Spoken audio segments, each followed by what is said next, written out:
Oke, halo semuanya, selamat sore. Selamat sore, Ibu. Bertemu lagi dengan tim Divaling di Sore, kelas Kak. kedua atau di sesi kedua program Disability Student Next Abilities atau disingkat DNA yang disupport oleh Indica Foundation, dan kami juga bekerja sama dengan para kerja untuk menyediakan juru bahasa isyarat. Nah, hari ini spesial ya teman-teman, kalau kita beli nasi goreng gitu ya, ini karetnya 2 ya. Kenapa karetnya 2? Karena pas banget hari ini narasumbernya 2 teman-teman.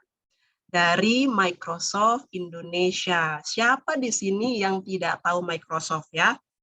Jangan ada bilang nggak tahu atau belum kenal atau belum pakai. Karena ini benar-benar pionirnya internasional di dunia ya. Dan kita pastinya punya Microsoft di setiap laptop kita ya. Kecuali ya ada produk tertentu yang nggak pakai Microsoft, ya ada juga sih, tapi sejuta umat lah ya produk Microsoft ini.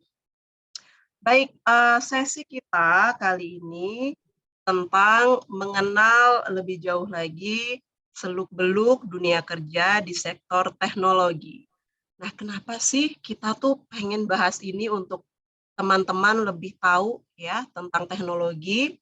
Karena kita semua tahu zaman ini, era ini adalah era 4.0, di mana semua hal sudah perlahan-lahan menuju digital, digitalisasi, ya kan? Tapi banyak juga yang belum paham atau belum tahu bahwa teknologi itu luas banget, terutama posisi-posisi kerjanya, ya.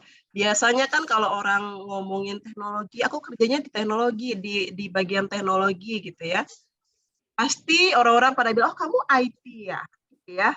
Tapi IT itu kan luas banget, ya kan. Kemudian di perusahaan teknologi itu nggak cuman, posisi IT aja, tapi ada posisi-posisi lain juga, yang mana nanti akan di-share oleh 2 narasumber kita dari Microsoft Indonesia. Dan kedua narasumber kita sudah ada di room sepertinya ya, tadi saya lihat. Ada Kak Juliana Chen. Kita sapa dulu Kak Juliana. Hai Kak Juliana. Hai Kak Juliana. Oke, dan ada Kak Deni juga sudah. Oke, satu langsung. Hai Kak Deni. Ya, saya mau kenalkan secara singkat kedua narasumber kita yang luar biasa ini. Tapi sebelumnya kami mengucapkan terima kasih banyak kepada Kak Deni dan juga Kak Juliana atas waktunya ya, sudah mau sharing ke teman-teman peserta program DNA. Jadi narasumber pertama kita ini nama lengkapnya Denny Yudi Syahputra atau biasa disapa Kak Denny. Beliau ini selaku Country HR Lead Indonesia dan Southeast Asia New Market di Microsoft Indonesia. Kemudian ada Juliana Chen atau disapa Kak Juliana. Beliau ini selaku Partner Development Lead and Accessibility Lead di APEC Microsoft Indonesia. Oke, karena supaya nanti sesi tanya jawabnya lebih banyak, jadi kita langsung saja masuk ke sesi pemaparan materi ya dari kedua narasumber kita. Silakan Kak Denny dan Kak Juliana.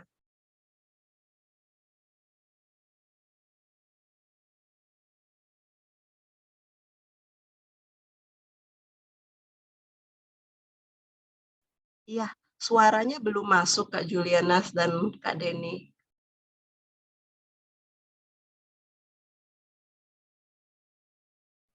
Kedengaran nggak sekarang? Oke, jelas banget. Oke, sip. Oke.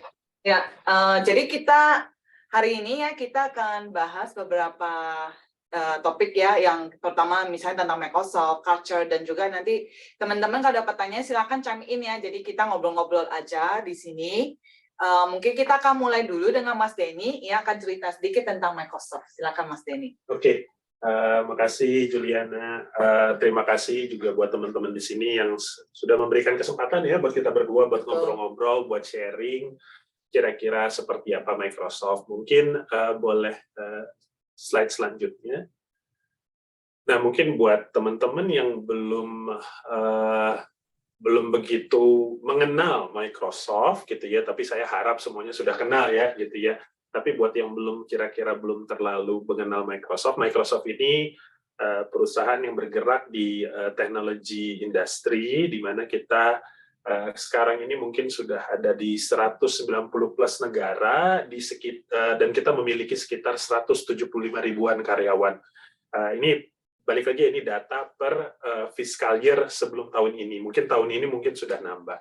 Nah, sebenarnya produknya apa gitu ya? Mungkin kalau produk teman-teman yang sangat mungkin sering dengar tuh Windows. Iya, gitu ya, selalu gitu gitu ya. Pada saat Windows. dikenalin kerja Microsoft, ingatnya PowerPoint. Gitu. Oh, betul. Windows. PowerPoint gitu ya, Word, Excel. Tapi sebenarnya kita punya yang lebih dari itu juga. Mungkin kalau teman-teman pernah dengar konsol game gitu ya, Xbox, tapi mungkin kalau yang di Indonesia mungkin yang sangat awam itu ya PlayStation gitu ya, tapi ini kita juga punya yang namanya Xbox. Kemudian kita juga punya kayak kalau di Google itu apa ya namanya ya, Google apa ya, kayak, bukan voice ininya, voice assistant-nya. Oh, Google Assistant ya. Google Assistant. Nah, kalau kita tuh namanya Cortana gitu ya. Kemudian kalau di Amazon mungkin ada Amazon Echo ya, kalau nggak salah ya gitu-gitu. Kemudian nah, game yang kemudian di game kita juga punya produknya tuh kayak Minecraft. Mudah-mudahan teman-teman juga pernah dengar yang namanya Minecraft kali ya.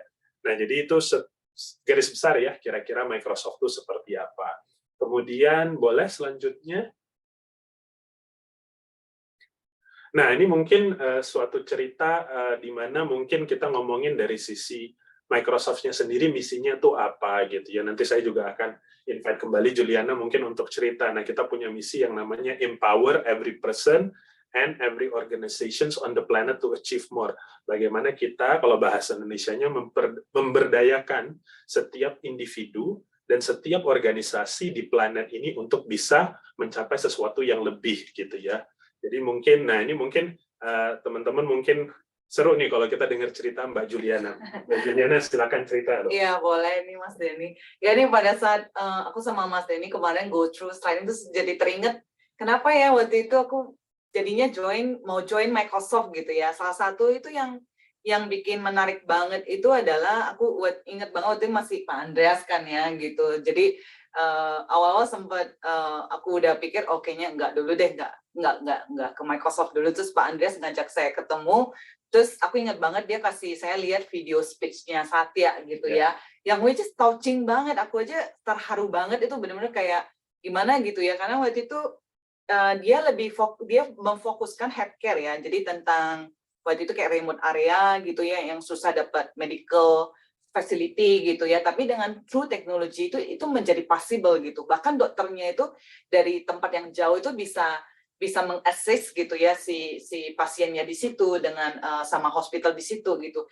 Nah disitulah aku benar-benar punya aha moment gitu kayak wah this is what I want gitu, kayak maksudnya kita not just kerja gitu ya, tapi kayak ada something yang kita part of the big mission gitu ya, which is yang saya bilang empowering every person of organization to achieve more, itu bener banget gitu. Jadi ada perasaan kayak I want to be part of this gitu, kayak kita nggak just kerja nih, tapi kita benar melakukan sesuatu itu untuk ngebantu orang banyak gitu lewat teknologi gitu. Nah itu yang buat aku personally kayak touching banget, dan jadi ya udah saya mau masuk deh gitu banget sih. Jadi lebih ke apa ya, sense of apa ya, rasa sense of purpose itu ya, rasa ya, perusahaan yang mungkin bisa memberikan inspirasi tujuannya kemana gitu ya, kemudian apa tujuan perusahaannya gitu ya. Dan kalau ceritanya Juliana kan sebenarnya itu benar-benar bagaimana si teknologi itu bisa membantu para dokter tapi juga para pasiennya gitu kan, walaupun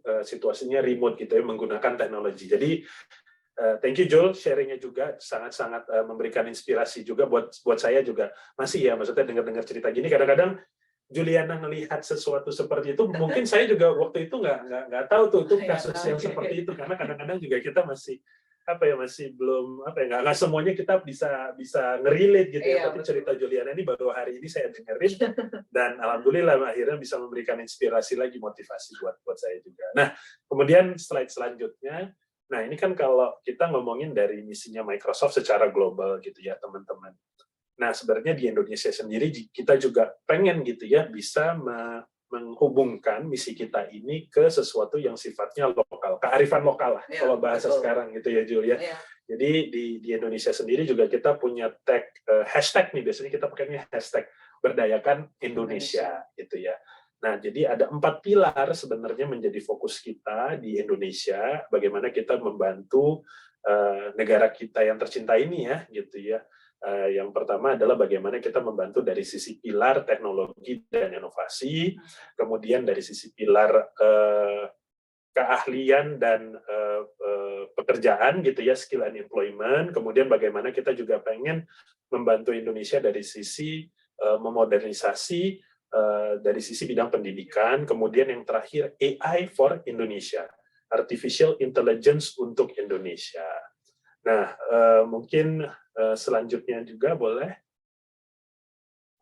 Nah, kalau kita ngomongin topik kita hari ini, tadi kan mungkin sedikit sebelumnya boleh, slide sebelumnya. Ya, jadi kalau tadi kita kan ngomongin topiknya sebenarnya judulnya culture di Microsoft gitu ya, Jul. Nah, mungkin kalau boleh saya cerita sedikit kenapa saya menunjukkan kita berdua nunjukin foto 3 orang bapak-bapak ini ya. Gitu siapa ya. sih gitu ya? Siapa sih bapak-bapak ini sebenarnya gitu ya. Gitu. Jadi kalau mungkin teman-teman bisa melihat dan bisa mungkin juga merefer ke slide-nya. Jadi ada 3 foto. Yang pertama di sebelah kiri itu adalah founder kita, Bill Gates gitu. Foundernya Microsoft. Mungkin teman-teman sering dengar ya, Bill Gates ini kan selalu menjadi top 2, top 3 orang terkaya di dunia dan gitu filantropis ya. Dan filantropis lagi banyak kerjaan-kerjaan dia yang memang sifatnya filantropis gitu. Jadi dia adalah founder dan kebetulan juga dia menjadi chairman dan presiden direktur Microsoft Worldwide itu hingga mungkin tahun berapa ya Jul, 2000. Iya kayaknya sekitar itu ya. Ya mungkin di range tahun 2000 ya, 2000 awal. Kemudian setelah beliau pensiun gitu ya dan fokus ke bidang filantropinya di LSM-nya, kemudian dia serahkan tambuk perusahaannya ini pimpinan perusahaan kepada yang namanya Steve Ballmer, dan ini yang ada di sisi kanan gitu ya. Nah, Steve Ballmer ini adalah presiden director kita yang kedua. Kemudian yang di tengah ini adalah presiden director kami yang sekarang dan yang ketiga. Jadi kalau dilihat ini satu frame, di satu frame foto selama 47 tahun. Udah hampir 50 tahun Microsoft berdiri, kita punya 3 presiden director. Dan ini kebetulan di satu frame di mana ini tahun 2014. Kenapa saya ingat? Karena ini juga tahun di mana saya join. Oh gitu, jadi bersejarah gitu ya. Jadi bersejarah. Saya juga join Microsoft di tahun 2014. Dan ini momen di mana pada saat itu Microsoft mengumumkan presiden director kita yang ketiga yang bernama Satya Nadella. Yang kebetulan hari ini sedang visit ke Singapura. Oh, I see. Gitu ya. Iya. Sayangnya nggak ke Indonesia. Saya nggak ke Indo, kalau nggak kita ngajak ke sini. Bisa gitu ya. Ya, beliau yang di tengah ini adalah presiden director kita yang ketiga. Nah, kenapa merelate ke culture-nya Microsoft sekarang? Karena pada saat beliau ini naik memimpin Microsoft worldwide, beliau itu salah satu inisiatif yang beliau lakukan adalah bagaimana melakukan transformasi dari sisi budaya, gitu ya. Kenapa dilakukan? Karena bisnis model, gitu ya, bisnis model kita itu berubah. Karena yang tadinya mungkin sifatnya masih sangat software berbasiskan licensing, gitu ya, masih sifatnya on-prem atau masih sifatnya itu di server-server lokal gitu ya. Nah, kemudian berubah menjadi sesuatu yang sifatnya cloud gitu ya. Nah, kayak apa sih cloud gitu ya? Mungkin teman-teman juga mungkin sudah sangat bisa nge-relate. Kalau saya dulu tahun 2014 belum bisa nge-relate tuh. Kalau tuh kayak gimana gitu. Cuman kalau teman-teman di sini mungkin sudah lumayan bisa bisa nge-relate karena teknologinya itu udah sangat banyak ya yang berbasis cloud ya. Even Zoom kita ini juga kan sebenarnya bersifat platformnya cloud gitu ya gitu. Atau upload foto ke cloud yang udah biasa gitu. Walaupun sebenarnya Zoom kompetitor kita juga. Iya. Tapi nggak apa-apa. Apapun yang penting kita bisa ngobrol hari ini bersama teman-teman. Jadi ya inilah tonggak sejarah buat Microsoft juga, di mana 2014 begitu Presiden Director kita yang ketiga ini naik, kita memulai transformasi kultural kita gitu. Nah kemudian yang selanjutnya boleh. Nah sebenarnya kalau dibilang sudah sejauh mana kita melakukan perubahan gitu ya, sebenarnya masih dalam perjalanan masih proses lah ya, masih masih dalam perjalanan proses ya, gitu. Julia. Jadi tiap hari juga saya dan Mbak Juliana sebenarnya masih tetap harus bekerja sangat keras gitu ya, untuk kita bisa benar-benar ngelihat apa yang sesuatu yang baru yang datang dari baik itu kantor regional ataupun kantor pusat kita dari Amerika sana, ya kita tetap harus ngeliatin direction baru, arahan baru apa. Kemudian kita tetap harus belajar ya Julia, gitu. Ya. Jadi dulu saya mikirnya selesai SMA kuliah nggak Udah, belajar. gitu ya. Ternyata sekarang belajar terus gitu. Ngambil sertifikasi nggak selesai-selesai juga. Betul.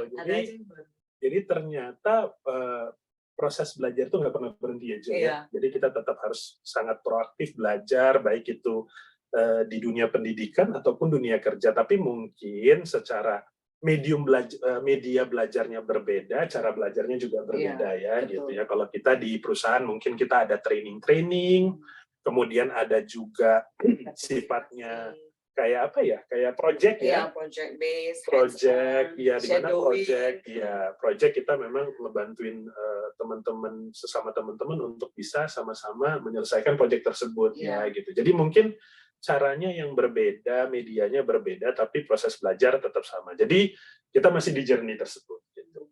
Selanjutnya,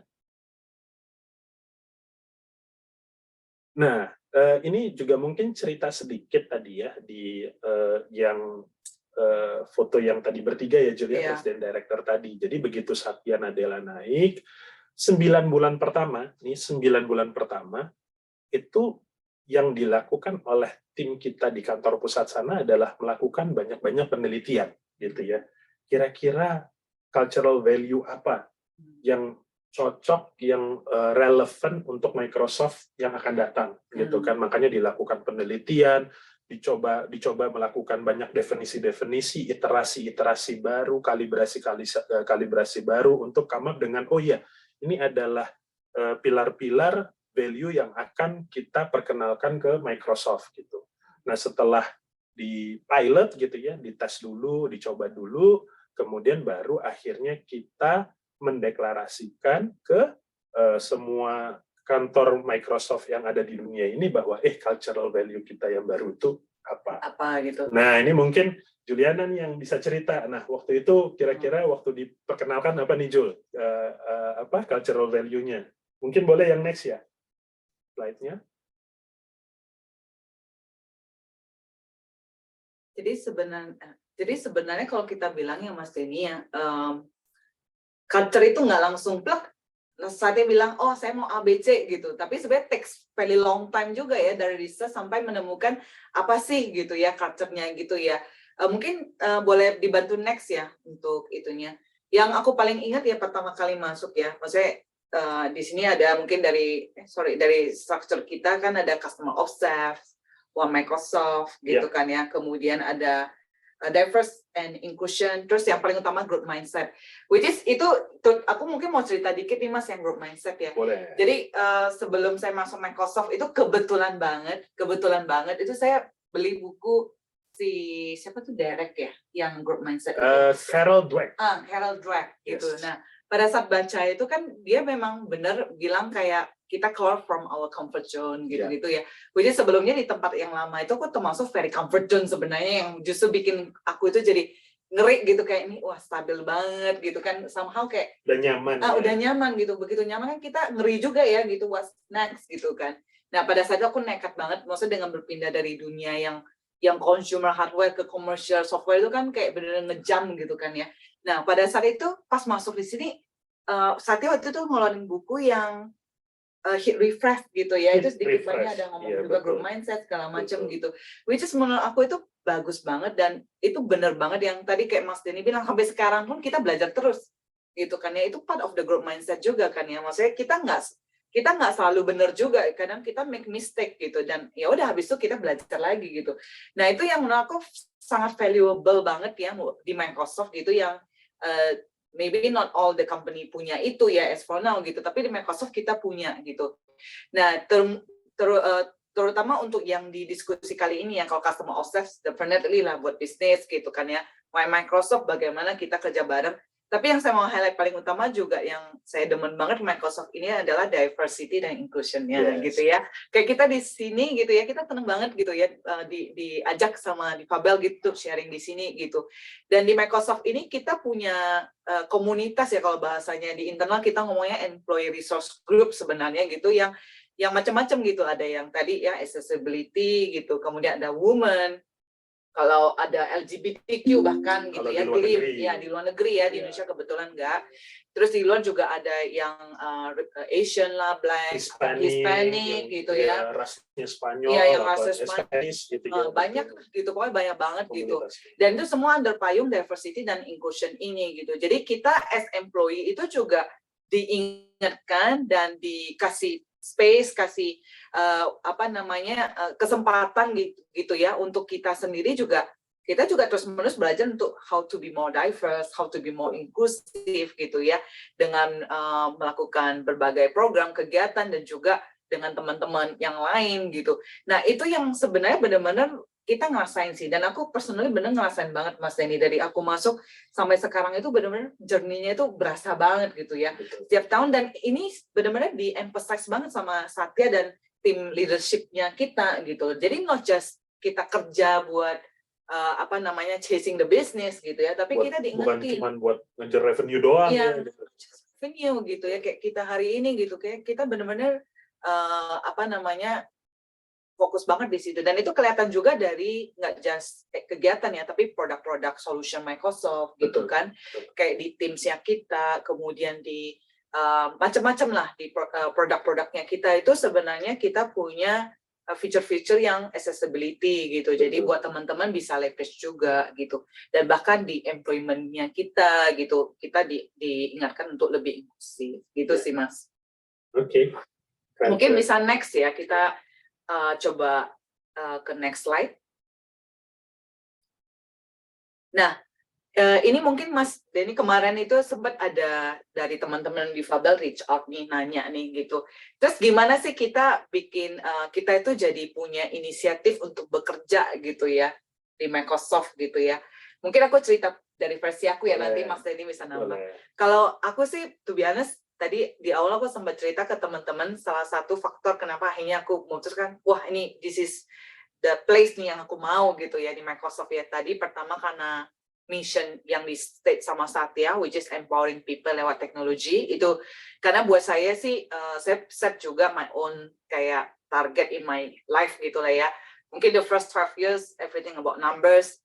My current year, bukan current journey lebih ke we are not just working, tapi doing something that impactful to the society. Dan itu menurut aku sih, itu membuat aku itu jadi lebih semangat lagi, karena kita waktu kerja benar-benar nggak just, ya itu again yang kayak, just chasing the numbers atau revenue, tapi yang kita pikirkan adalah kalau saya bisa ngebantu lebih banyak customer, saya bisa ngebantu lebih banyak perusahaan atau orang, basically saya ngebantu mereka juga benar-benar gitu. Nah itu yang penting banget sih.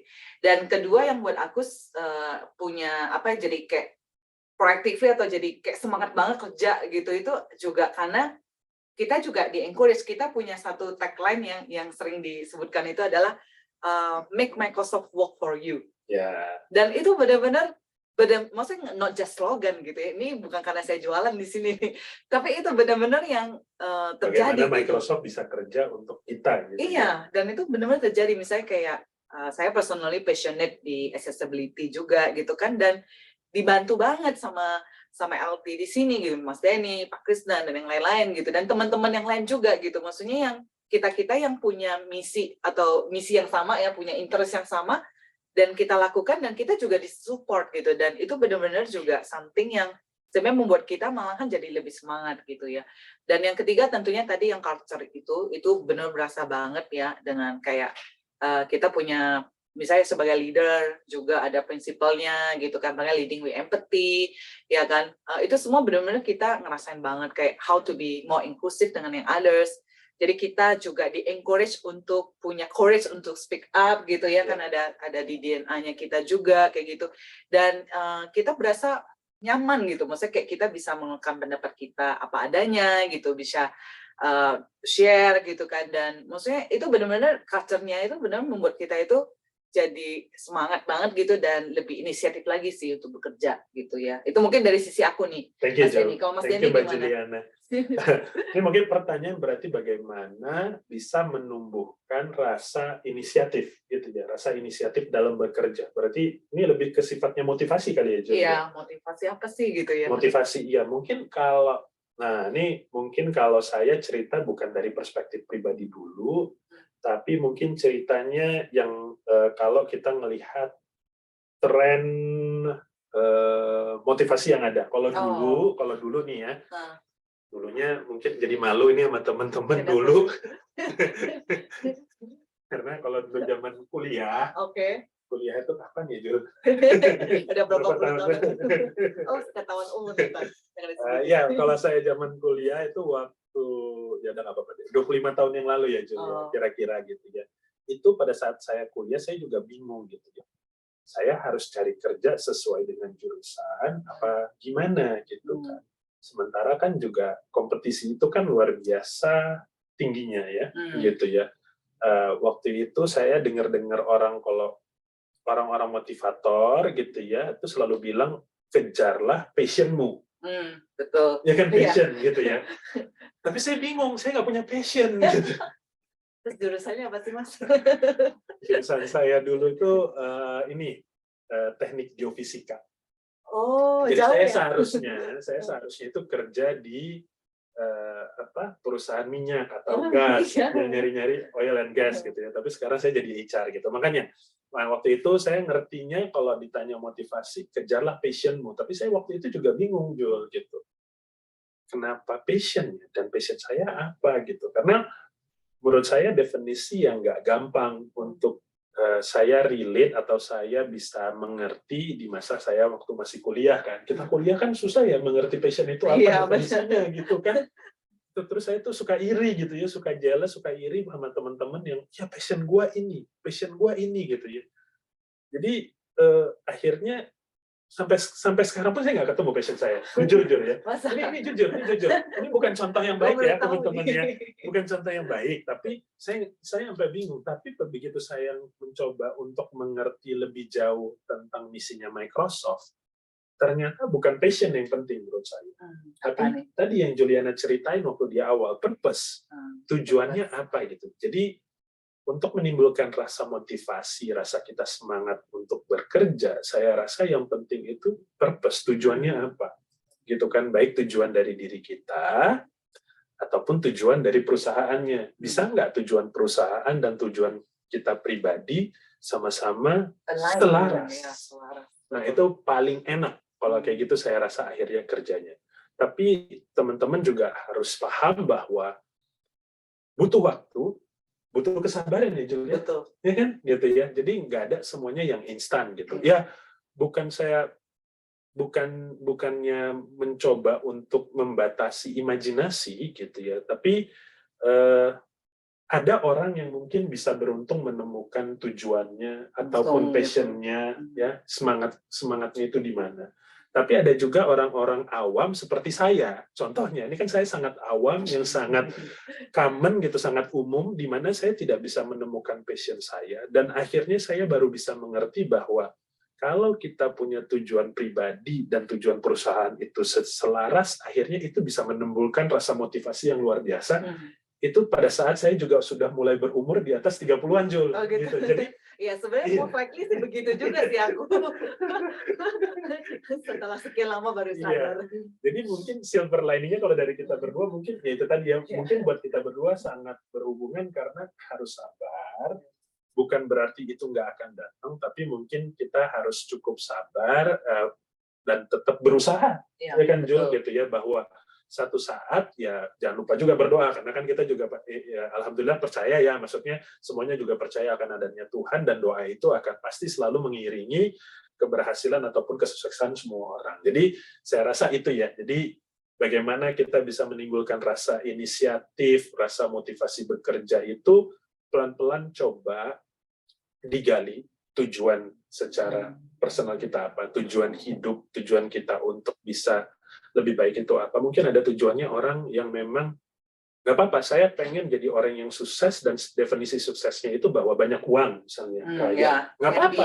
Setiap orang beda-beda Setiap gitu orang ya. beda-beda. Ada juga yang punya tujuan, misalnya saya pengen bisa bagaimana ilmu yang saya punya bisa saya berikan buat kebaikan dan kebijakan orang lain.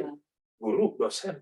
Betul. Nggak apa-apa, itu nggak ada yang salah. Jadi dalam menemukan tujuan dan mencari tujuan itu pasti juga butuh proses dan tidak ada yang salah dan tidak ada yang benar. Betul. Masing-masing beda-beda. Betul, gitu. karena definisi tiap orang pasti berbeda-beda gitu ya. Dan nggak ada yang lebih bagus atau lebih jelek, nggak ada. Exactly. Atau lebih sukses atau enggak, karena setiap orang memang beda. Gitu. Iya, makanya juga tujuan, makanya topiknya juga apa? Diversity ya, Iya, keberagaman. Iya, keberagaman, semua orang unik. Gitu, semua orang punya keunikan masing-masing, regardless mau karena memang keunikannya karena memang punya apa ya, punya keterbatasan fisik, punya keterbatasan mental, punya keterbatasan pikiran, itu macam-macam ya, namanya keberagaman. Jadi pasti setiap individu yang ada di dunia ini pasti berbeda-beda dan semuanya pasti unik gitu. Iya. Gitu Jul. Yes, thank you Mas Denny. Sama-sama. Lanjut. Ya, mungkin kita Jul. lanjut ya. Next-nya mungkin boleh ke next slide. Kenapa diversity sama inclusion di Microsoft ya? Ya itu again sih, sebenarnya kita udah cerita banyak ya tadi sebenarnya ya, again bahkan di Indonesia sendiri aja kita punya beragam suku, beragam agama, Betul. orang yang berbeda-beda ya, Betul. the way everybody is different gitu kan. Betul. Ya, the way thinkingnya juga beda gitu Banget, kan, iya. karakter juga beda gitu. Jadi ya kenapa penting Microsoft kita aware banget bahwasanya setiap orang itu adalah unik, orang punya caranya sendiri, culture sendiri, dan bagi Microsoft kan multinational company yang which is a lot of different countries gitu ya. Betul. Makanya kita pikir emang penting gitu ya untuk kita emphasize dan kita encourage semua orang itu tetap punya diversity dan inclusion di Microsoft gitu. Karena kadang perbedaan culture ya, the way kita share things atau share opinion mungkin the way Asian dan Western aja juga beda loh. Betul. Iya kan? Betul. Nah itu something yang juga kita perlu appreciate dan kita coba misalnya lihat gitu ya. Nah itu sih makanya kenapa menurut kita itu penting lah gitu ya di Microsoft gitu. Iya.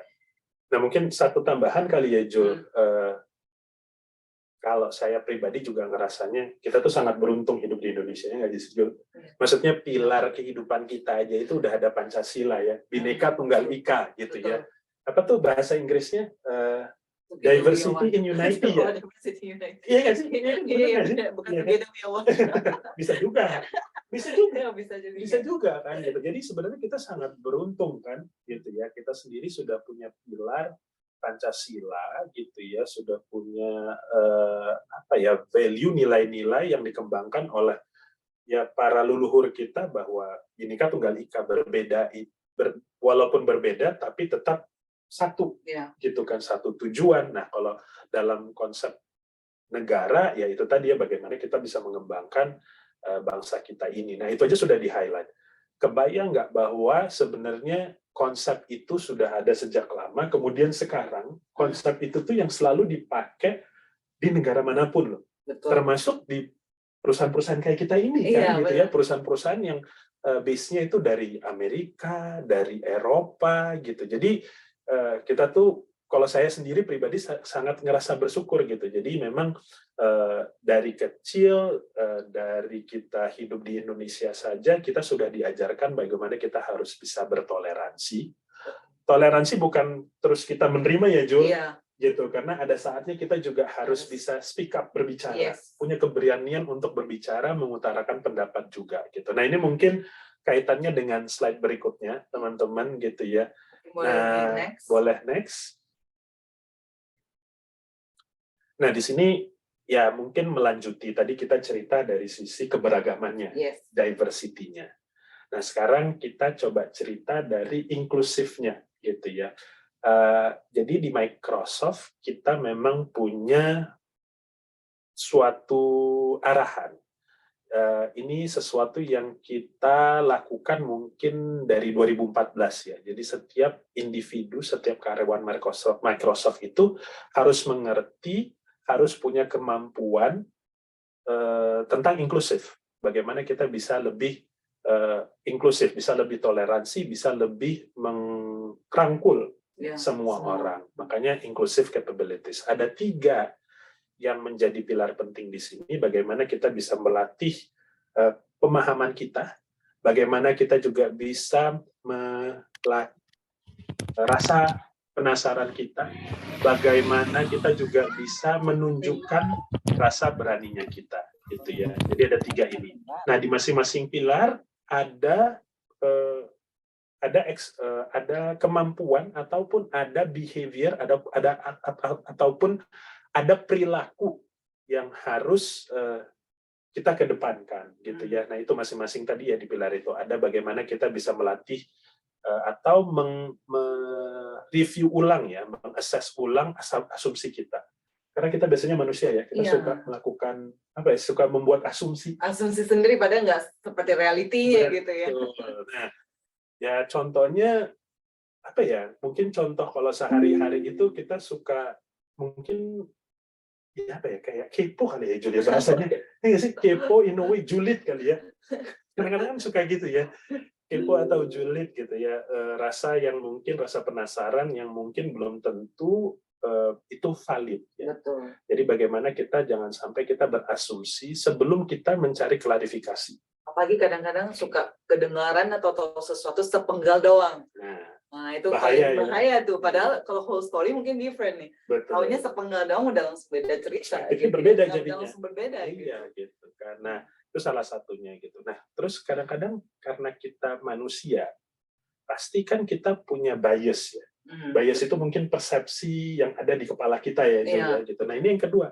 Kadang-kadang kita kan seneng ya, suka gitu ya, bahwa kita tuh punya reaksi yang berlebihan terhadap seseorang gitu kan. Drama. Nah, padahal itu kan nonton mungkin reaksi itu yang sebenarnya nggak perlu, tidak akan produktif juga kalau memang kita sadar bahwa persepsi kita atau bias kita harus kita hilangin dulu terhadap ini orang.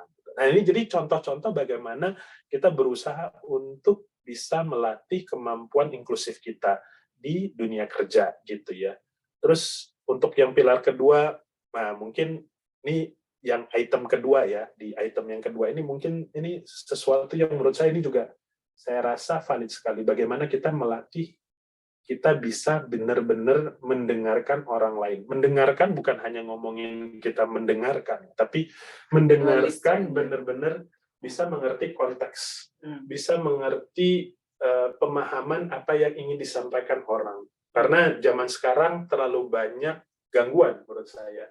Ya. Gangguan apa tuh, Mas? Misalnya ini gini, kayak kita misalnya, maaf ya teman-teman, bukannya mau ini ya, tapi kalau lagi online kayak gini, kan kadang-kadang ada aja kan gangguan tiba-tiba kita ngeliat handphone. Akhirnya kita nggak dengerin, nggak dapat full konteks gitu kan.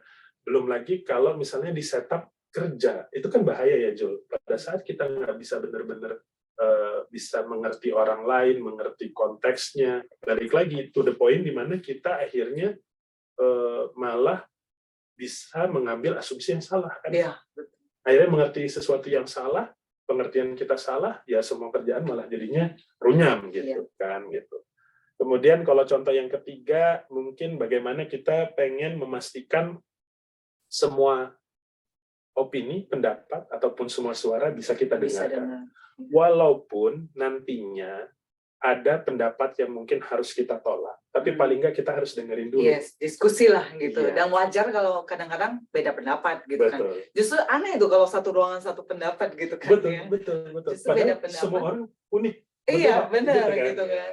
Jadi nggak apa-apa memang beda pendapat, pada diskusi, argumen gitu dengan pendapat atau facts masing-masing, tapi at the end kalau udah diputuskan A, ya kita lakukan A gitu.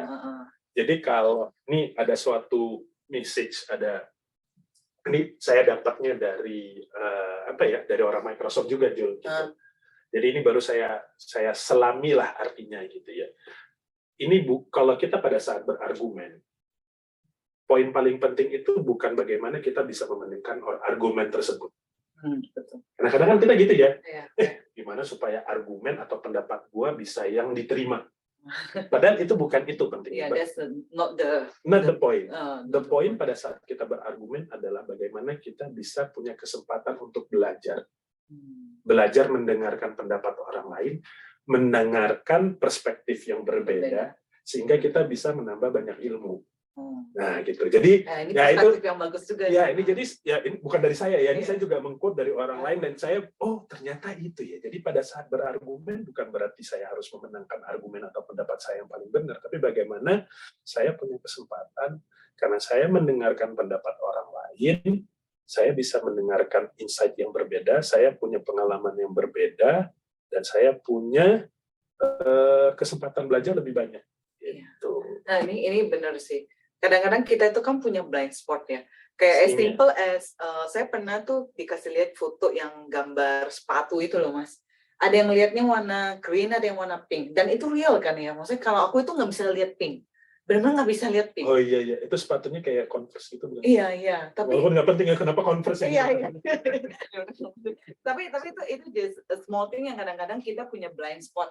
Iya. Ya kan. Nah, benar yang kayak Mas Denny bilang tadi. Jadi pada saat kita berargumen atau memberi pendapat, not just about our pendapat, tapi juga coba melihat dari sisi yang mungkin kita nggak bisa lihat. Tapi karena orang cerita dari sisi, oh ya, kita jadi bisa lihat gitu loh. Kayak misalnya as simple as that sepatu gitu kan ya, kita lihatnya ini green gitu. Tapi orang bilang, enggak kok ini pink. Kenapa pink? Misalnya gitu ya, kan kita jadi tahu, oh ternyata punya perspektif yang berbeda. Gitu. Dan kadang-kadang di kita pada saat diskusi itu, emang justru kita butuh semua perspektif yang berbeda itu akhirnya sehingga kita bisa dapat sesuatu keputusan yang jauh lebih bagus. Betul. Gitu. Oke. Ya. Mungkin, silakan Jul, mungkin ini merelate juga bisa ke slide berikutnya ya, boleh? Ya, jadi mungkin tadi kita udah cerita banyak gitu ya, kalau kita bilang tadi juga sempat kita ngobrol mindset gitu segala macam. Basically kalau di Microsoft sih katanya Satya gitu ya, kita itu juga berubah dari yang mungkin zaman dulu ya, mungkin zaman sebelum aku sama Mas Denny lahir di sini gitu ya, itu mungkin lebih ke kita harus tahu semua gitu ya. Iya. Tapi as we know, knowledge, semua skills, semua everything itu banyak banget gitu. Dan kita nggak akan pernah misalnya kayak, oh saya udah bisa sekarang, udah gitu. Kita belajar terus gitu. Jadi sekarang itu culture kita ya berubah, tidak ke kita harus tahu semua, tapi kita bisa belajar gitu. Basically kita bisa belajar gitu ya. Dan belajar itu bisa macam-macam ya, dari tadi skill, certification lah, misalnya kalau yang senang technical, yang kayak tadi misalnya perspektif kita juga belajar gitu ya. Hari ini pun saya juga belajar loh. Sama. Kita juga belajar gitu ya. Jadi itu yang kita lihat di Microsoft yang, dan menurut aku personally itu valuable banget gitu ya Mas ya. Jadi kita juga nggak takut nih, kayak kita nggak harus jadi yang the most known person in the company gitu ya. Yang paling sotoy. Iya, yang paling sotoy gitu. Paling tahu segala. Paling tahu segala kayak nggak mungkin sih. Jadi yang penting kita mau belajar sih. Itu yang menarik banget. Ya. Thank you banget Jo. Buat saya juga banyak belajar. Tadi kan ada aha moment, oh ternyata, Juliana tuh waktu bekerja baru tahu. Gitu kan. Yang rekrut. Gitu. Jadi mungkin sebagai penutup ini mungkin ada video yang akan kita share ke teman-teman. Mungkin boleh di slide berikutnya sekalian mungkin videonya di suaranya belum di-share kali ya. Suaranya bisa nggak di-share? Mungkin sambilan nanti kalau dapat tanya boleh di chat ya, dan kayaknya habis ini ada itu ada ya. yang sudah angkat tangan juga tadi kayaknya. Iya, kayaknya udah ada yang angkat kita tangan. siap-siap udah harus kayaknya udah banyak banget tuh chatnya. Where does inspiration come from? Where does innovation begin? Where does the future really start?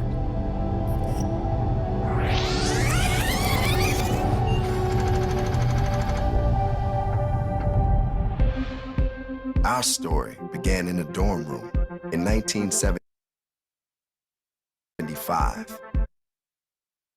on a strip of paper.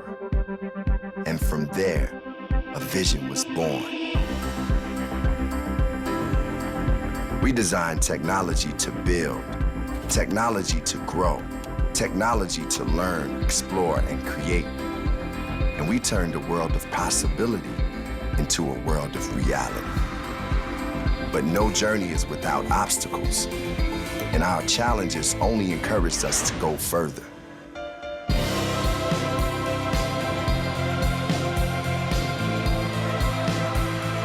This is a new chapter with new frontiers, new possibilities, new obstacles, and a renewed passion and vision to face them all. It is our mission to empower every person and organization on the planet to achieve more.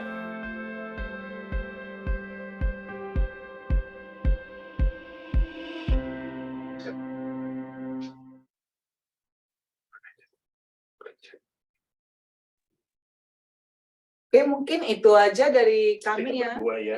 Kita balikin ke, sorry tadi maaf, belum sempat kenal sama Mbak hostnya ya, tadi saya belum sempat lihat. Iya, hostnya Halo, dengan Kak Deni. Iya, dengan Suri, Kak Deni.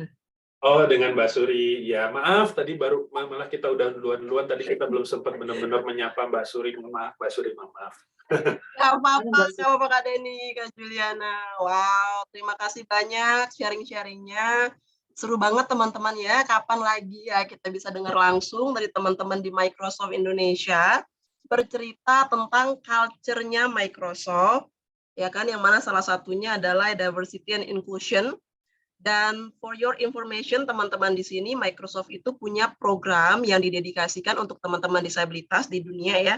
Namanya Microsoft Enabler, dan di Indonesia adalah negara ke-7 kalau nggak salah ya, yang akan menerapkan itu dan akan bekerjasama dengan Divaling. Jadi saat ini tuh masih proses berdiskusi apa nih kita akan buat untuk nge-support teman-teman disabilitas dan perusahaan di Indonesia. Oke, tadi juga teman-teman Microsoft sharing ya tentang soft skill apa sih yang penting di dalam tim-timnya, ya kan? Salah satunya harus menjunjung tinggi nilai-nilai inclusion tadi, ya. Kemudian soft skill mendengarkan, wah itu mahal banget sih ya. Salah satu skill yang super mahal, mendengarkan dan memahami. Biasanya kan kalau orang mendengarkan itu pengennya cepat-cepat nanggepin gitu ya kakak-kakak ya. Benar. mendengarkan untuk menanggapi ya. Benar. Nah itu tuh teman-teman, sepenting itu soft skill di dunia kerja, bukan hanya hard skill saja.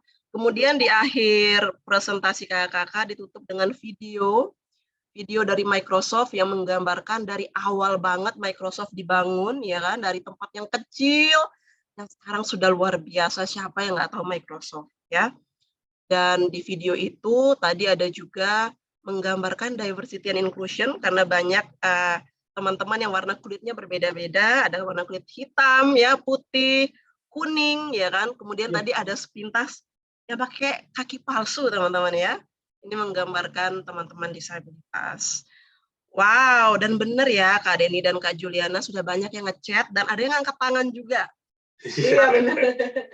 Tapi saya lihat yang angkat mungkin tangan kalau dari chat mungkin ada kira-kira pertanyaannya mungkin mirip-mirip kayaknya kita lihat. Iya, betul sih. Mungkin kalau kita lihat nih dari Winda gitu ya, jurusan teknik informatika, bisa yang paling bermanfaat Microsoft apa aja, dengan teknik sebagai admin atau staf di bidang IT lebih gampang, bisa seperti pemrograman yang tertinggi berikut penjelasannya. Oke, ini berkaitan dengan mungkin jurusannya ya. Iya, Jurusannya apa aja yang bisa kerja di Microsoft. Kemudian ada pertanyaan bagaimana cara Microsoft menyeleksi mengenai jenis disabilitas. Nah, nanti mungkin kita bisa share ini juga.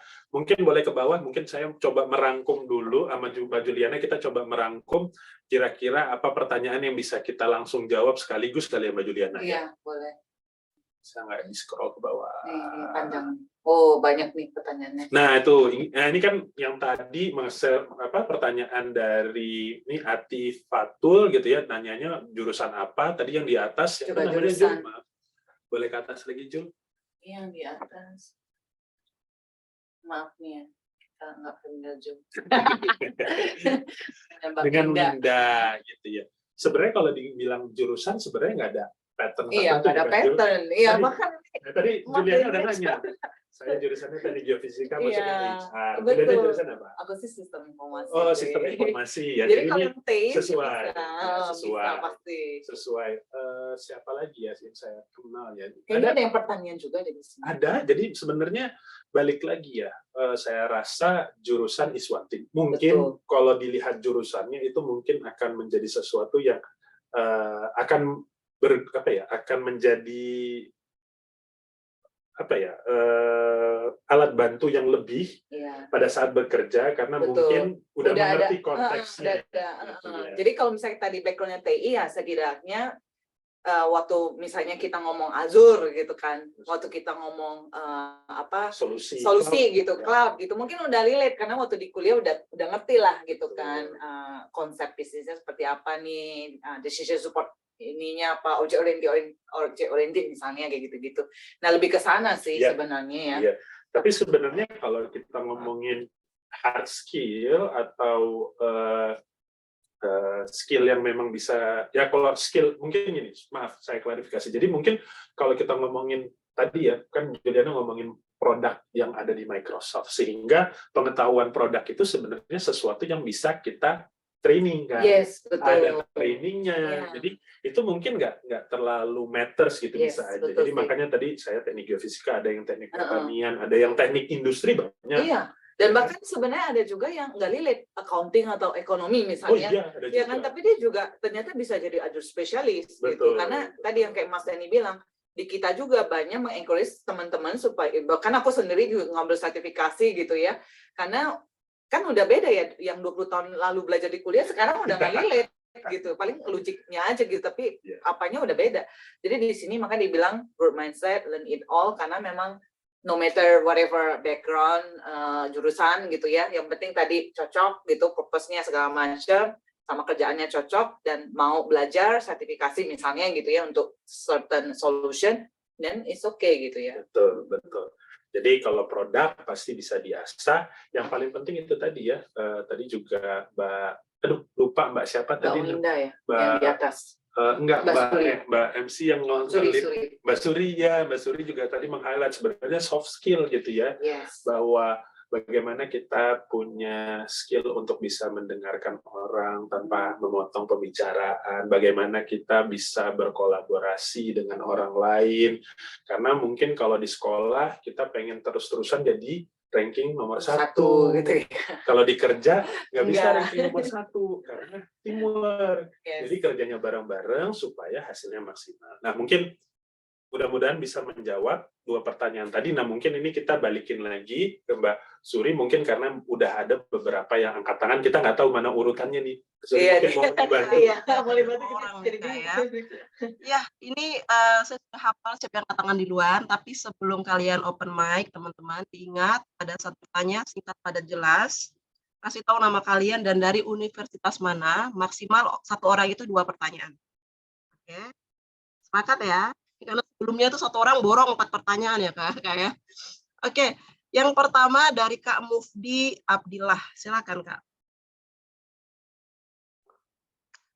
Selamat sore, maaf saya off video ya. Ada 2 pertanyaan sebenarnya. Kira-kira untuk event dari Microsoft Indonesia, tempat para kapabilitas untuk mengetahui event broker dari Microsoft, apakah ada lini websitenya atau blognya begitu. Terus dari pertanyaan kedua, kompetensi yang biasa direkrut Microsoft untuk para kaum tunanetra itu di bidang apa aja ya? Soalnya di komunitas tunanetra sekarang lagi digalakan pelatihan programming dan juga coding besar-besaran begitu. Oke, terima kasih. Terima kasih Mas Budi. Mungkin ini saya coba bantu jawab ya. Kalau dari sisi lowongan pekerjaan ya, gitu ya. Sebenarnya kita punya website microsoft.com. Kemudian dari situ nanti coba di tab di careers-nya gitu. Mungkin saya berusaha setransparansinya. Saya nggak pengen kita juga pencitraan ya, Jul. Memang organisasi kita di Microsoft di Indonesia ini bukan organisasi yang mungkin kayak perusahaan-perusahaan manufacturing yang punya lowongan ribuan gitu ya. Maksudnya karyawannya punya ribuan, sehingga lowongan yang ada itu mungkin tiap bulannya bisa 20, 30 gitu ya. Nah, Microsoft Indonesia sendiri ini sebenarnya kita punya karyawannya sekitar 150 orang gitu ya. Dan jadi belum tentu tiap hari atau tiap bulan ada lowongan. Benar-benar bergantung gitu. Karena apa? Sebenarnya operasional kita paling besar itu memang ada di kantor regional dan di pusat. Karena kita ini jatuhnya kan seperti cabang. Benar ya. Jadi ibaratnya kalau kalian bisa mencoba merelate misalnya kayak, ini maaf saya nyebutin perusahaan yang lain ya, tapi ini supaya bisa merelate. Kalau kayak Bank BRI gitu ya, pusatnya di Jakarta, cabangnya banyak. Nah, tapi kan belum tentu cabangnya itu juga punya buka lowongan segitu banyaknya juga kayak yang di kantor pusat. Jadi kira-kira analoginya seperti itu, teman-teman. Tapi silahkan sering-sering untuk dikunjungi websitenya yang di microsoft.com/careers-nya. Di situ ada careers.microsoft.com harusnya gitu ya. Jadi semua lowongan itu akan kita post lowongannya di situ gitu. Jadi kita memang benar-benar mengandalkan cara kita reach out itu di situ. Ditambah juga di LinkedIn ya, Jul? Yes, di LinkedIn juga gitu. ada. Jadi di LinkedIn, betul, di jobs, jadi tinggal dicari Microsoft Indonesia. Karena kalau teman-teman belum pakai LinkedIn, pakailah LinkedIn. LinkedIn itu sebenarnya sister company kita ya, Jul ya? Iya, betul. Mungkin banyak orang yang belum tahu, tapi sebenarnya LinkedIn dan Microsoft itu bersaudara, sepupuan, gitu ya. Jadi saya sendiri kalau orang di HR ataupun Mbak Juliana nanti sebagai hiring manager gitu ya, pasti sangat mengandalkan LinkedIn, benar nggak, Jul? Betul. Jadi kita berusaha Sosmednya untuk company. supaya semuanya itu digitalize, tidak menggunakan paper base lagi. Karena apa? Kita ngomongin juga, kita perusahaan yang juga punya prioritas terhadap sustainability. Ya, dampak lingkungannya bagaimana. Kira-kira gitu. Nah, kemudian pertanyaan bagaimana terhadap orang-orang yang punya special needs atau keterbatasan. Nah, ini adalah satu, tadi mungkin Mbak Suri sudah mengatakan bahwa ini adalah satu inisiatif yang kita baru jajaki.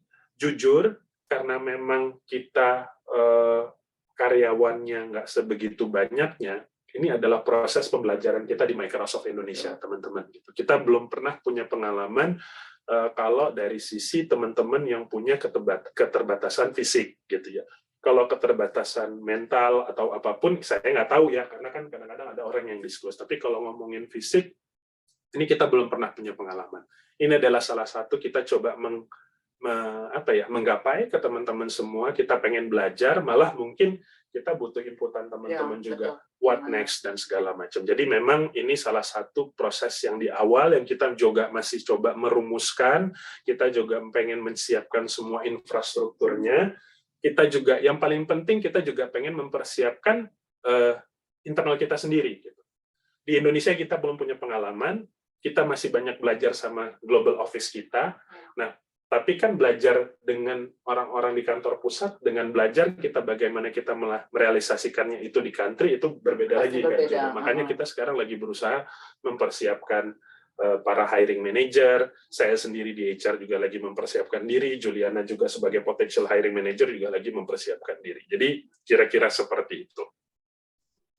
Oke, terima kasih Kak Denny. Itu tadi ya, sempat kami infokan kalau program Microsoft Enabler ini sedang proses, teman-teman. Karena segala sesuatunya itu butuh proses, ya kan? Meskipun di pusatnya itu udah lama banget, tapi kan setiap negaranya itu nggak langsung otomatis serentak, langsung siap semua, ya. Jadi mohon doakan semoga prosesnya lancar, supaya nanti bisa tuh dijawab nanti pertanyaan seperti tadi, oke? Oke, next kita ke Kak Aziz. Silakan Kak Aziz. Selamat sore, Kakak. Sore, Mas Aziz. Selamat sore. Terima kasih atas waktu yang diberikan. Ini kesempatan berharga sekali buat saya. Mohon maaf, pemateri hari ini saya off kamera karena di sini lagi hujan. Jadi nggak stabil sinyalnya. Terkait dengan materi kita hari ini, ada tadi Kakak Jo bilang bahwa tujuan kita ada yang namanya tujuan atau purpose tadi. Nah, kalau kita sebagai pencari kerja atau karyawan, purpose atau tujuan kita kan lagi-lagi itu kan gaji kan. Sementara kalau di perusahaan sendiri kan pasti ada perbedaan tujuan daripada ini. Nah, bagaimana menyelaraskan tujuan itu, Kak? Sementara tadi Kak Jo bilang bahwa harus ada keseimbangan antara purpose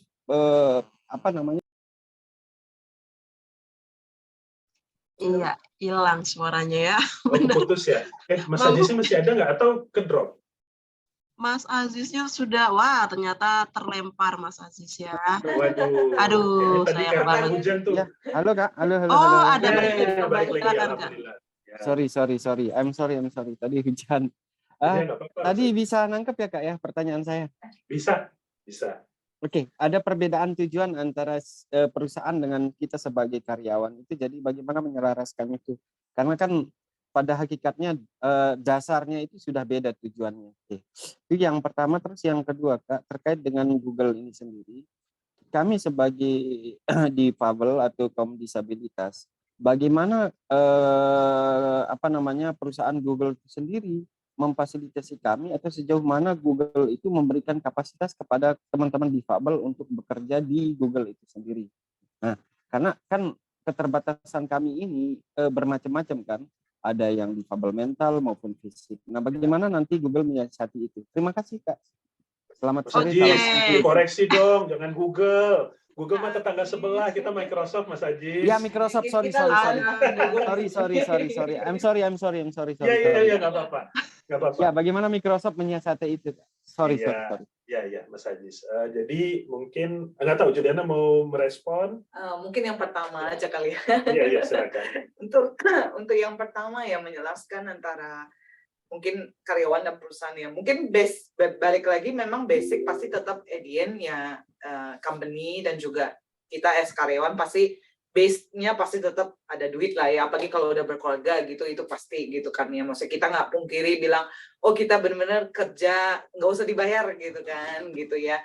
Mungkin waktu masih kuliah gitu masih bisa, tapi kalau udah, apalagi kalau udah berkeluarga sih itu pasti itu base thing lah ya. Tapi kan mungkin kalau menjelaskannya adalah ke balik lagi ya, maksudnya nggak ada yang salah dan benar sih, tergantung stage-nya juga gitu ya. Yang misalnya kalau saya bilang, saya waktu dulu the first 12 years ya everything's about numbers gitu kan ya. Semuanya tentang uang lah. Ya uang, terus juga mungkin harus nomor satu, harus maksudnya bisnisnya harus nomor satu, harus apa gitu ya, everything yang bisa dihitung gitu. Tapi kan by the time ya itu tadi kita bilang ya, by the time katanya kan by the time age-nya nambah ya, lebih ada wisdom gitu ya, mungkin bahasanya gitu ya. Jadi akhirnya ketemu aha moment, apa sih purpose kita gitu ya. Itu yang mungkin tadi Mas Dani bilang setiap orang berbeda juga dan journey-nya akan berbeda. Mungkin ada yang lebih awal, ada yang mungkin lebih lama, mungkin ada yang after 40, we never know gitu. Jadi ya sabar aja dan jalanin aja sih. Dan gak ada yang salah juga loh. Maksudnya kalau emang sekarang masih fokusnya yang penting uangnya dulu gitu, mau kerja apa misalnya juga gitu ya, tapi nanti by the time ya mungkin akan ketemu itu jadi selaras gitulah, kayak gitu sih kira-kira mungkin dari saya. Ya mungkin mau nambahin sedikit aja, saya setuju banget sama Juliana, stage-nya pasti berbeda-beda, bukan berarti kalau kita tujuannya mencari uang itu tujuan salah, enggak kan gitu, tapi mungkin kita mencoba melakukan kalibrasi kali ya Mas Aziz. Mungkin uangnya bisa kita jadi nomor 2 dulu. Nah, nomor satunya kita berusaha mencari dari diri. Tujuan kita apa gitu. Nggak gampang Mas Ajis, buat saya juga. Tadi saya udah cerita kan, saya sangat transparan bahwa dari awal saya sendiri menemukan tujuannya aja udah di atas umur 30-an gitu ya. Di 15 tahun awal pada saat bekerja, memang benar-benar semuanya tentang materi. Dan itu juga bukan sesuatu yang salah ya. Saya nggak bilang itu salah juga. Karena di saat saya pertama kali mencari kerja, saya tidak punya keistimewaan untuk memilih. Ya, gitu kan, gitu ya. Sama. Jadi ya maksudnya pasti semua orang begitu kan ya. Iya, Gitu ya. yang penting Kita nggak apa punya, dulu dah. ya, Apalagi kami yang difabel ya. yang memberikan gaji yang paling tinggi dulu, gitu kan biasanya itu nggak salah Mas Anis. Jadi mungkin itu tujuan di awal dulu, tapi seiring waktu kita juga harus bisa mengkalibrasi tujuan tersebut. Karena kalau kita terus-terusan mikirannya materi, saya rasa itu nggak akan pernah berhenti ya, karena semuanya relatif gitu ya. Buat saya mungkin buat teman-teman di sini ada yang mungkin sudah menerima gaji tinggi sekali, tapi pasti selalu ada perusahaan yang akan bisa memberikan gaji lebih tinggi. Lebih tinggi lagi, betul. Tujuannya selaras dengan tujuan para teman-teman di sini. Nah, itu yang kita juga ya itu apa ya pertanyaan paling besarnya. Jadi itu yang mungkin Mas Ajis mudah-mudahan membantu. Tapi buat teman-teman yang baru lulus, yang akan lulus, saya rasa yang paling penting mana yang perusahaan teman-teman ngerasa bahwa oh ya perusahaan ini cukup baik, juga memberikan remunerasi yang baik, ya udah. Bukan saatnya untuk memilih-milih dulu gitu. Iya, ya. Betul sih. Dan mungkin bisa juga misalnya balik lagi ya, mungkin ada yang berpikir materi nomor 2 tapi dia pengennya lebih ke saya bisa berkembang misalnya, atau saya bisa punya pengalaman oversee misalnya gitu ya. Jadi balik lagi ke masing-masing. Nah, yang kedua tadi Mas Aziz kalau ditanya Microsoft akan memberikan apa gitu ya buat teman-teman yang difabel gitu ya. Ini yang masih kita coba rumuskan. Jujur, saya sangat transparan di sini sama Mbak Juliana. Kita masih sangat ilmu kita masih sangat minim, sehingga inilah media-media yang kita gunakan untuk kita juga coba reach out gitu ya. Kita coba menyampiri teman-teman juga untuk mengerti gitu ya. Kira-kira nanti ke depan. Gitu ya, pasti kalau infrastruktur pasti ya untuk perusahaan Microsoft pasti secara infrastruktur kita akan siap gitu ya.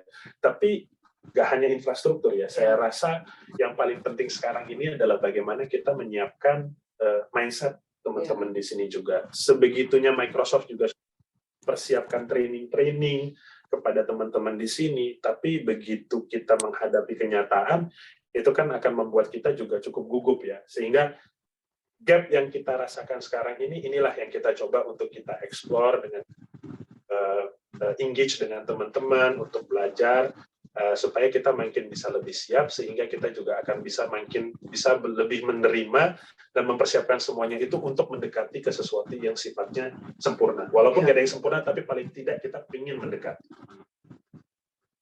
Oke, terima kasih banyak Kak Juliana dan Kak Denny. Ingat tadi ya, yang pertama poinnya tolong fokus teman-teman, jangan sampai salah lagi penyebutannya ya. Karena dari awal sudah jelas sekali. Kemudian yang kedua adalah saya mau meng-highlight tadi saya dengar perkataan apalagi kami yang difabel. Kalau dari segi soft skill ya, kalau boleh menghakimi ya Kak Denny ya, itu terkesan pesimis teman-teman ya. Ini bertentangan dengan tujuannya divaling untuk teman-teman, jadi jangan ada kata seperti itu, oke? Semoga bisa ditangkap teman-teman. Kita ke next pertanyaan dari Hana Pertiwi. Silakan Hana. Selamat sore, terima kasih atas kesempatannya. Saya ingin bertanya apakah ada dari program atau aplikasi Microsoft yang bisa translate voice khusus untuk disabilitas rungu atau tuli, jadi bisa translate dari suara atau voice.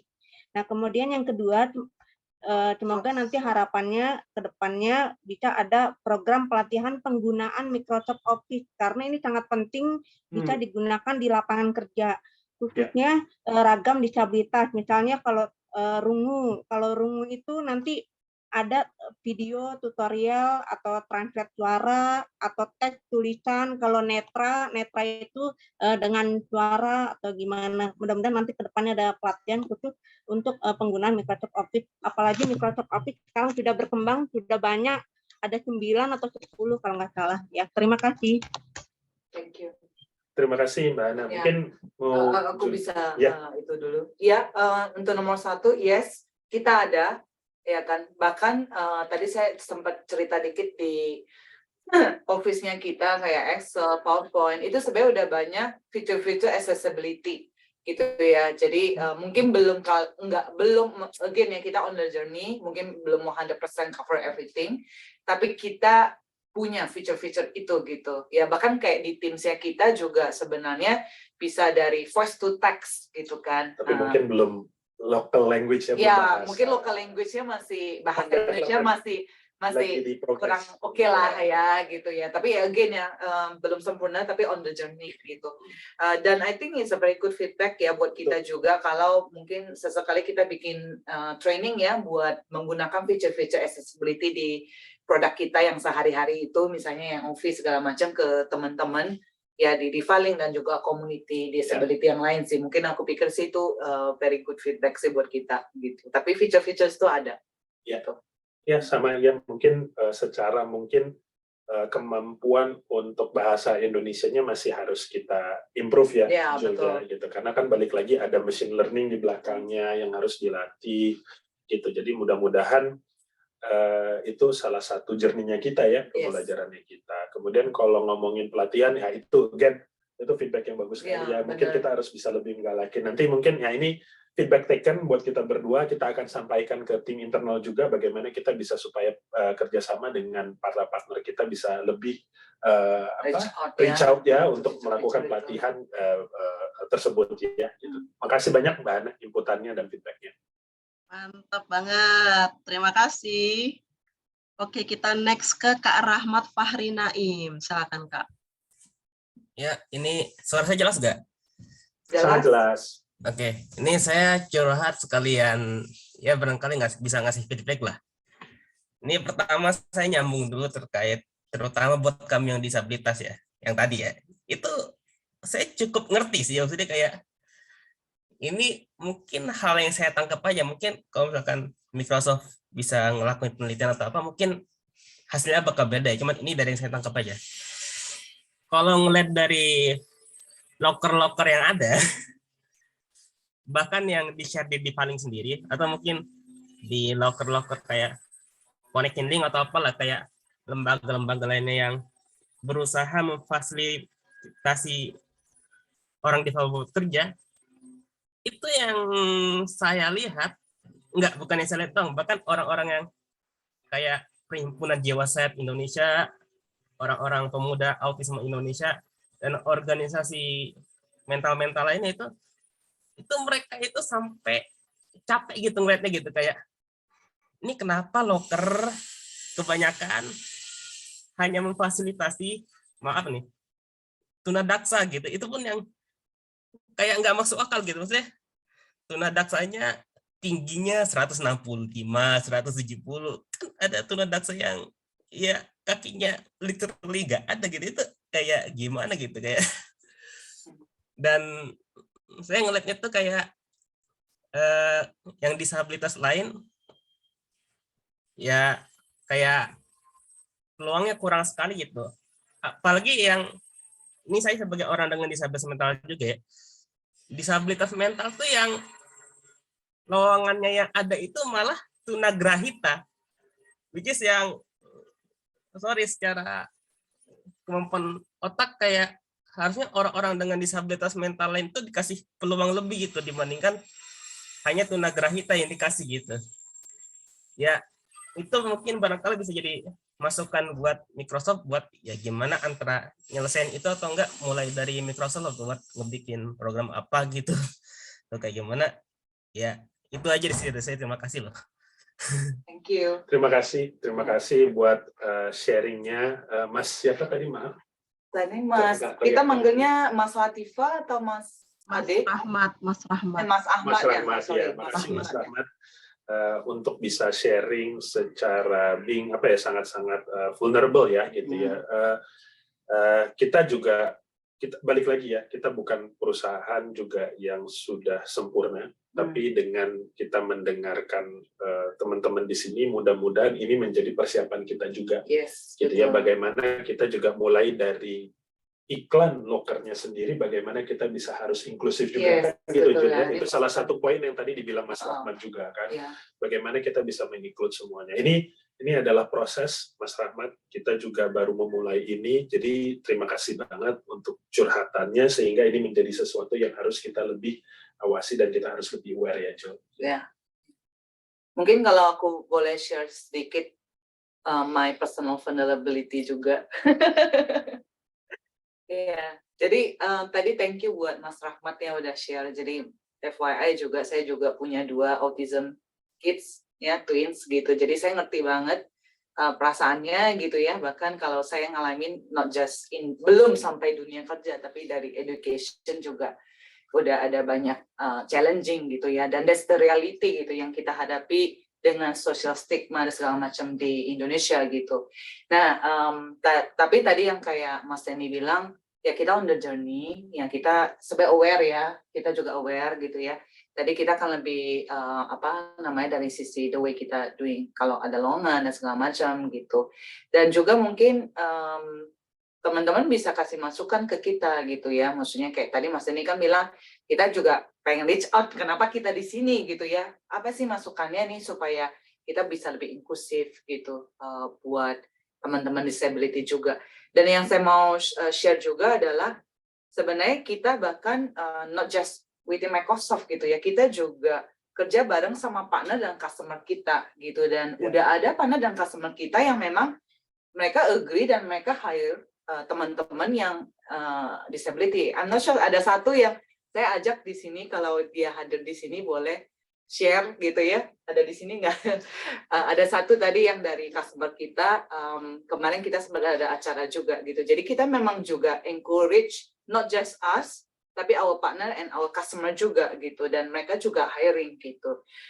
Jadi itu yang kita coba lakukan ya, tapi again kita masih on the journey, kita juga belajar gitu ya. Jadi ya let's see lah gitu ya, dan please feel free untuk kasih kita masukan terus supaya kita juga bisa lebih baik lagi gitu. Mungkin itu sih. Ya, jadi mungkin sedikit summarize, menyimpulkan apa yang dikatakan oleh Mbak Juliana. Satu, Mbak Juliana tadi sudah sharing pengalaman pribadinya. Jadi saya yang mewakili dari tim HR-nya, baik dari tim teman-teman yang ada di Microsoft, kita juga belajar dari Mbak Juliana, itu satu. Kemudian Mbak Juliana tadi juga meng-highlight Microsoft itu di sini di Indonesia hadir bersama partner-partner kita yang perusahaan-perusahaan lokal, gitu ya. Karena pada saat kita menjual solusi kita di Indonesia, kita tidak bisa jualan langsung, kita harus punya partner, punya distributor. Dan kita juga belajar sama partner distributor kita untuk bagaimana nih kita supaya mempersiapkan diri untuk bisa meng-hire teman-teman sekalian gitu ya. Dan itu sudah kemarin kita sudah ada talk show ya. Betul. Sekitar sebulan yang lalu itu benar-benar talk show yang kita lakukan untuk internal kita, dan kita undang partner kita dan customer kita untuk share best practices mereka, apa yang harus kita lakukan gitu. Kemudian yang ketiga ya ini, dengan kita belajar ke teman-teman gitu ya, bagaimana kita engage dengan D-Filing juga untuk bisa belajar lebih banyak. Journey, doakan semoga ini bisa terakselerasi lebih cepat sehingga proses hiring dan rekrutmen yang akan kita lakukan juga bisa lebih cepat. Yang paling penting menurut saya nggak hanya masalah kecepatan, tapi bagaimana kita bisa memastikan bahwa apa yang kita siapkan itu bisa sangat menginclude semua komunitas. Itu aja sih. Semoga menjawab ya Mas Rahmat. Terima kasih banyak Kak Juliana yang sudah sharing juga, kemudian Kak Rahmat yang sudah sharing juga. Iya, sama-sama. Sebelum kita masuk ke pertanyaan berikutnya, saya juga mewakili D-Filing ingin men-share sedikit tentang sisi vulnerable-nya kami juga ya. Jadi supaya teman-teman tahu bahwa di lapangan itu tidak segampang metikin jari. To be honest, tim-tim di D-Filing ini sudah bergerak di isu employment sejak 2013, teman-teman. Bahkan 2012 gitu ya, secara jadi volunteer dulu ya. Dan memang tidak mudah meyakinkan perusahaan untuk merekrut disabilitas selain tunadaksa. Kenapa? Karena stigmanya itu masih sangat kuat. Ya. Dan puji syukur di tahun kemarin, itu setelah berapa tahun berjalan ya, 8 tahun. Ya, itu baru pelan-pelan perusahaan mau menerima teman-teman ADHD, ya kan, autis, akhirnya itu bisa nih D-Filing buka pintu, tapi memang belum sebanyak teman-teman daksa, ya. Jadi bukan berarti karena kebanyakan daksa, para penggerak ini tidak bekerja sama sekali, ya. Kita mati-matian loh, ya teman-teman, dan bukan hanya D-Filing, tapi juga seluruh ekosistem yang bergerak di isu disabilitas. Dan pastinya stigma yang masih tebal, anggaplah 100% ketebalannya gitu ya. Perlahan-lahan tuh terkikis, mungkin sekarang 95% ketebalannya. Ya, jangankan teman-teman yang mental disability, yang netra dan tuli saja, itu belum sebanyak yang jaksa. Makanya tadi katanya Kak Denny, doakan dan terus bergerak gitu ya. Satu-satunya cara itu terus gerak gitu. Ya, Dan kolaborasi. Kolaborasi dengan siapa ya? Semua pihak seperti Microsoft juga salah satunya ya. Kak Rahmat ini salah satu peserta di programnya di Valing, namanya program DO, dan di program itu diverse sekali kakak disabilitasnya. Ya, termasuk ada yang autis, ada juga yang kelainan atau selalu tiba-tiba tidur gitu ya, saya lupa namanya apa. Gitu. Jadi doakan biar terus dia konsisten ke depannya. Semoga menjawab. Terima kasih. Next kita ke Adi Yayang Latifa. Silakan Adi. Halo, selamat sore. Sore. Ya, perkenalkan sebelumnya saya Ade Yayang Latifa dari Universitas Pamulang. Dan sebelumnya saya ada 2 pertanyaan gitu ya. Yang pertama adalah mengenai fitur accessibility. Nah, kebetulan saya ini adalah disabilitas sensorik netra. Jadi saya adalah disabilitas dalam penglihatan ya. Memang Microsoft ini sudah sangat akses untuk disabilitas sudah sangat akses dan memang sudah ada beberapa fitur juga, salah satunya adalah narator. Narator ini adalah fitur untuk membacakan setiap pesan, setiap tulisan yang ada di laptop gitu ya. Nah, untuk yang menggunakan bahasa Indonesia sendiri kebetulan memang intonasinya sendiri masih datar gitu ya. Nah, pertanyaan saya adalah apakah di setiap peluncuran fitur accessibility-nya Microsoft, baik itu di Indonesia ataupun di pusat gitu ya, apakah teman-teman dari disabilitas sendiri sudah dilibatkan baik itu dalam bentuk survei atau mungkin dalam bentuk seminar-seminar mengenai perancangan aksesibilitasnya sendiri gitu. Nah, pertanyaan yang kedua, untuk di pusat sendiri, mungkin kakak-kakak sudah sering berkomunikasi atau mungkin sering bekerjasama juga kan dengan Microsoft Pusat, karena Microsoft di Indonesia sendiri adalah cabang. Untuk di pusat sendiri, apakah sudah ada gitu penyandang disabilitas yang diterima kerja di Microsoft? Mungkin itu saja pertanyaan dari saya. Terima kasih. Selamat sore. Terima kasih Mbak Ade. Mau Juliana atau? Boleh aku dulu, nanti Mas Denny nambahin. Oke, boleh. Silakan. Yang pertama sih yes, yang saya tahu bahkan kita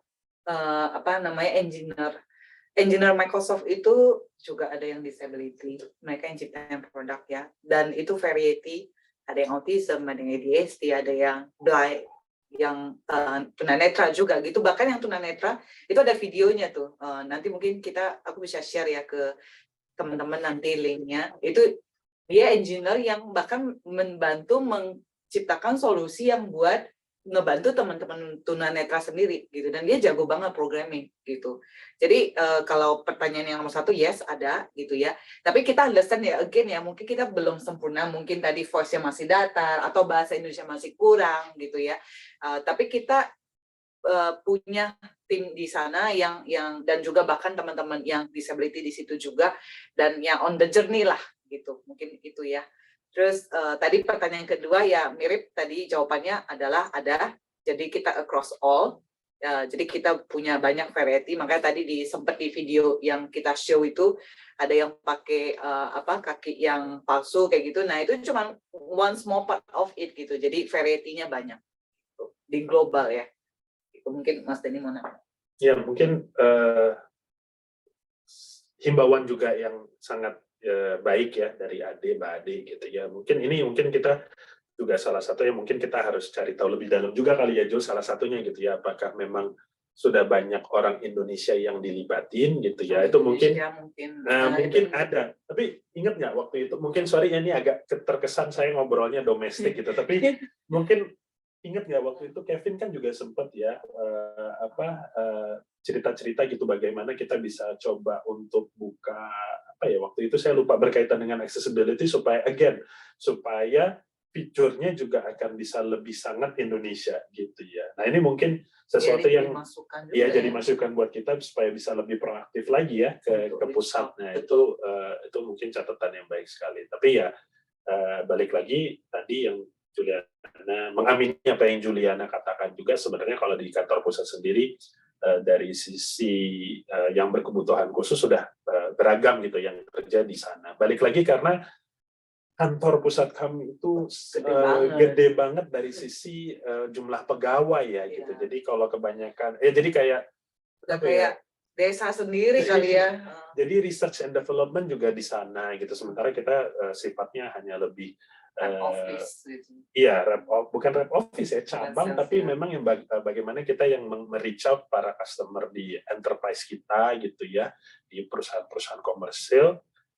Tapi yang untuk berkaitan dengan research and development memang banyaknya di Amerika, di India ada R&D office kita, di besar juga ya sebenarnya, di Cina juga besar gitu, di Jepang juga besar. Jadi di dunia itu yang sifatnya research and development atau penelitian dan pengembangan itu hanya ada 4 lokasi gitu teman-teman. Nah ini mungkin jadi catatan penting buat kita juga, sehingga kita juga bisa menyampaikan supaya bagaimana ya bangsa kita ini sebenarnya kalau dari sisi populasi nomor 4 paling besar di dunia gitu ya, dengan 280-an juta kita nomor 4 populasi terbesar, sehingga bagaimana kita juga bisa lebih jadi bahasa kita itu bisa lebih diterima oleh orang yang lebih negara-negara yang lebih banyak lagi lah gitu ya, karena mungkin bahasa Indonesia ini belum sesuatu yang sangat awam. Kalau kita lihat di feature-feature accessibility atau di subtitle itu mungkin Chinese sudah, India sudah gitu ya. Kalau Amerika apalagi gitu kan. Nah ini kan 3 populasi terbesar. Nah nextnya mudah-mudahan bahasa Indonesia kali ya yang menjadi sesuatu yang harusnya sudah menjadi mandatory atau kewajiban di fitur-fitur yang ada di teknologi. Baik, terima kasih Kak Julian, Kak Denny. Sebagai informasi untuk teman-teman ya, kenapa sih Microsoft Enabler itu lahir? Ini kami taunya dari tim Microsoft Indonesia ya, kalau nggak salah. Si Satya Nadella itu punya putra disabilitas. Cuman kami lupa disabilitasnya apa, antara autis atau cerebral palsy gitu ya. Cerebral palsy ya. Jadi sedekat itu loh mereka terhadap isu disabilitas ya kan. Makanya didoakan aja supaya di semua negara itu lancar jaya, ya kan, untuk ngebantu teman-teman disabilitas. Oke, ini jamnya kita sudah 16.05 teman-teman. Oke, sama-sama Ade. Dan ini mau gimana ya? Ini ada 2 yang mau angkat tangan juga. Untuk satu lah kita kasih kesempatan 1 orang, tapi hanya 1 pertanyaan, ya. Singkat padat jelas, hanya 1 pertanyaan. Silakan Tri Rizky Wahyu.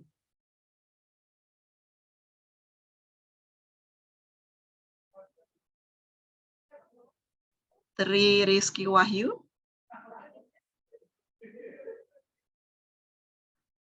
Oke, hitungan ketiga kalau tidak ada suara kita cancel ya. 1, 2, 3. Oke, kita cancel ya. Berarti pertanyaan terakhir sudah ditutup, teman-teman. Terima kasih banyak sekali lagi kepada Kak Juliana dan Kak Denny atas semua insight-nya. Penting sekali ternyata soft skill itu ya teman-teman. Di sini teman-teman semakin diyakinkan para HR perusahaan itu value apa sih yang mereka lihat selain kepintaran semata. Terima kasih banyak juga kepada Kak Yanda dan Kak Widya tadi juru bahasa isyaratnya. Dan tentunya kepada semua peserta yang sudah aktif sekali. Mohon maaf tidak semua bisa bertanya. Ya, sebelum kita akhiri kita fotoan dulu ya, ritual wajib. Jadi untuk kita publikasi di sosial media bahwa hari ini itu berjalan sangat lancar dan semuanya aktif-aktif ya. Silakan dibuka videonya teman-teman, hanya untuk fotoan ya. Rapi-rapiin rambutnya boleh ya kan, bajunya dikancingin ya kan. Oke. Salam inklusi ya Kak ya. Oh, salam inklusi katanya. Jari kelingkingnya diangkat yang kanan ya. Seperti ini ya posenya. Oke. Di monitor Zoom ada 2, ya betul. Jadi kelingking aja, Kak Juliana. Kak Suri, kanan apa kiri? Kanan. Kanan, yang kanan. Ya. Kanan. Jari kelingking kanan. Oke, akan dibantu oleh Kak Ronaldo di situ. Ya, dibantu oleh Kak Yogi. Kita nggak tahu di slide keberapa semuanya senyum, ya. Oke, Kak Yogi siap ya. Slide pertama, 1, 2, 3. Oke, slide kedua. Tahan, 1, 2, 3. Aman nggak Kak Yogi? Aman ya? Oke. Ya, terima kasih banyak. Ini sudah jam 16.28, 2 menit lagi waktu kita.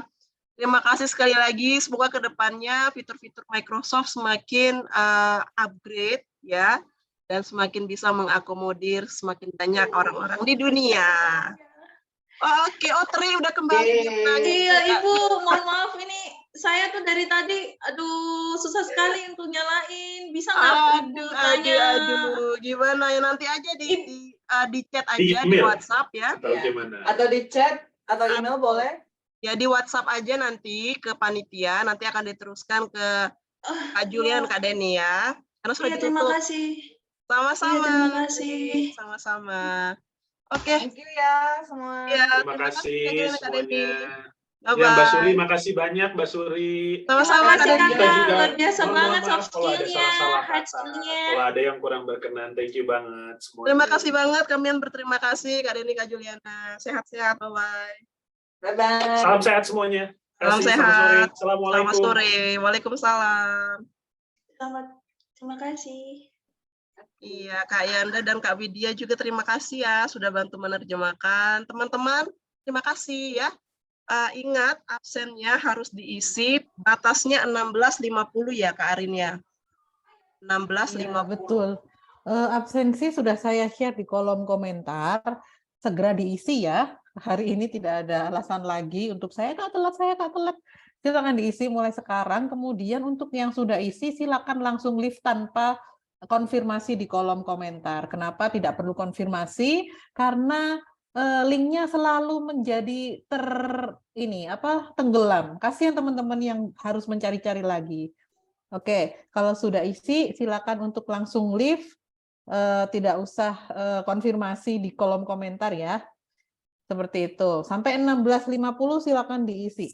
Terima kasih. Oh ya, satu lagi, hanya ada di link di Zoom ini ya, jadi jangan dicopas ke grup WA.